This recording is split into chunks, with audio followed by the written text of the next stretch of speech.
نقطة تصعيد مغربي غير مسبوق إزاء الجزائر. تصريحات استفزازية من نظام المخزن وبالضبط من العاهل المغربي محمد السادس الذي أطلق سمومه مرة أخرى تجاه الجزائر ومواقفها تجاه قضية الصحراء الغربية. العاهل المغربي سيادة الأمين العام صعد من لهجته تجاه الجزائر حكومة وشعبا. لأول مرة يصفنا دون أي دبلوماسية بالأعداء. والله أنا شخصيا لست أمين عام أقول بأن التصعيد هذا ليس في صالح المغرب ولا في الجزائر. وقضية الصحراء الغربية عندي فيها ما أقول، ولابد أن نصارح فيها الشعب الجزائري. نعم. بالتالي يجي نهار نتكلم فيها. من الأفضل اليوم مش اليوم، إن شاء الله يجي نهار نتكلم فيها. مصلحة الشعب. احنا دائما نقولوا الجزائر أولا، الجزائر ثانيا، الجزائر ثالثا. تهمني الجزائر أنا. رمطان العمامرة وزير الشؤون الخارجية في أول تعليق رسمي من السلطات الجزائرية قال أنه الجزائر لا ترد على دبلوماسية الأبواق. الجزائر لا ترد على دبلوماسية الأبواق، أنا معه، ولكن موضوع الصحراء لازم أن يدرس مدامكم سيادة الأمين العام أنكم تتحفظون على فتح ملف الصحراء الغربية، البعض لا أتحفظ على جزئيات لا أريد أن أصنع مشكل، لأن أنا عندي رأي. قضية من 1975 ما تحلتش. نظام المخزن خرق كل الأعراف الدبلوماسية. إذن كاين متحدة وكاين ما كاش غير الجزائر وحدها.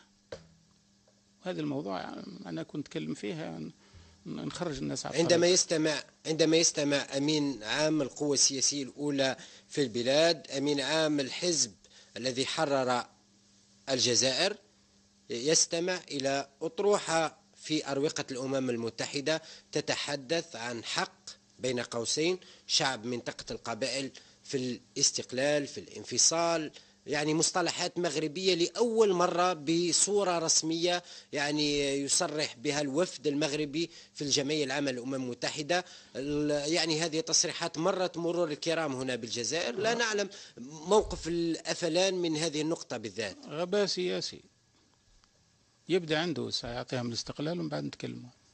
هذا غباء سياسي.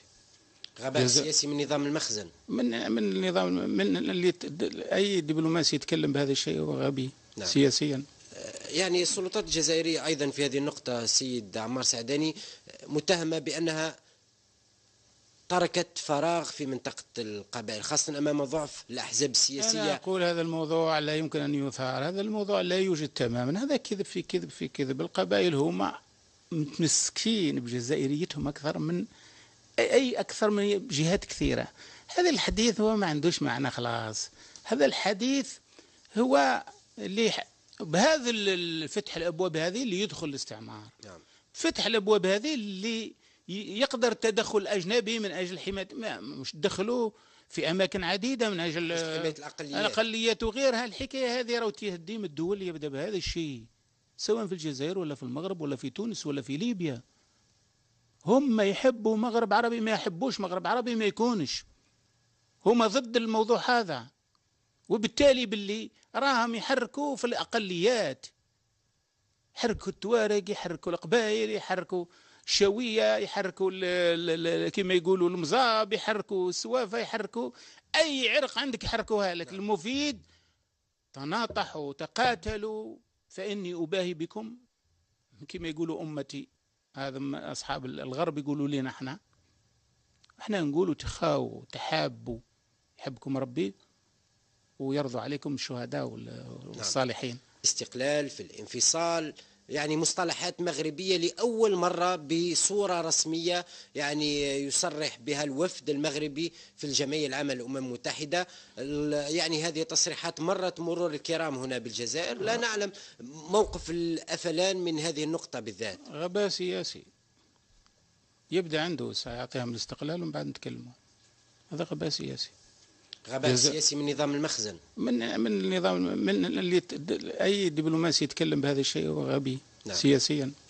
السلطات الجزائرية أيضا في هذه النقطة السيد عمار سعداني متهمة بأنها تركت فراغ في منطقة القبائل، خاصة أمام ضعف الأحزاب السياسية. أنا أقول هذا الموضوع لا يمكن أن يثار، هذا الموضوع لا يوجد تماما، هذا كذب في كذب في كذب. القبائل هما متمسكين بجزائريتهم أكثر من جهات كثيرة. هذا الحديث هو ما عندوش معنى خلاص. هذا الحديث هو اللي بهذا فتح الأبواب هذه اللي يدخل الاستعمار. نعم.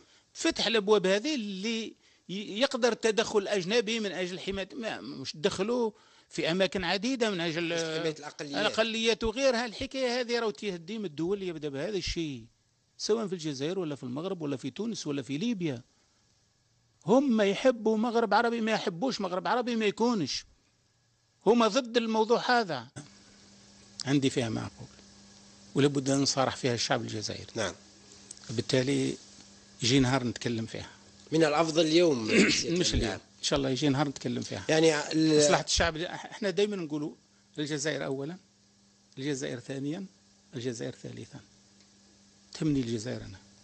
رمضان العمامرة وزير الشؤون الخارجية في أول تعليق رسمي من السلطات الجزائرية قال أنه الجزائر لا ترد على دبلوماسية الأبواق.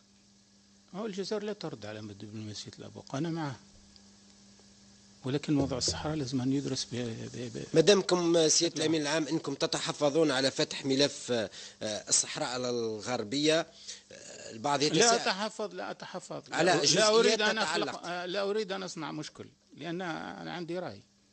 يعني قضية من 1975 ما تحلتش. يعني نظام المخزن خرق كل الأعراف الدبلوماسية. إذن كاين متحدة وكاين ما كاش غير الجزائر وحدها. هذا الموضوع أنا كنت أتكلم فيه، نخرج الناس على عندما يستمع أمين عام القوى السياسية الأولى في البلاد، أمين عام الحزب الذي حرر الجزائر، يستمع إلى أطروحة في أروقة الأمم المتحدة تتحدث عن حق بين قوسين شعب منطقة القبائل في نقطة تصعيد مغربي غير مسبوق إزاء الجزائر، تصريحات استفزازية من نظام المخزن وبالضبط من العاهل المغربي محمد السادس الذي أطلق سمومه مرة أخرى تجاه الجزائر ومواقفها تجاه قضية الصحراء الغربية.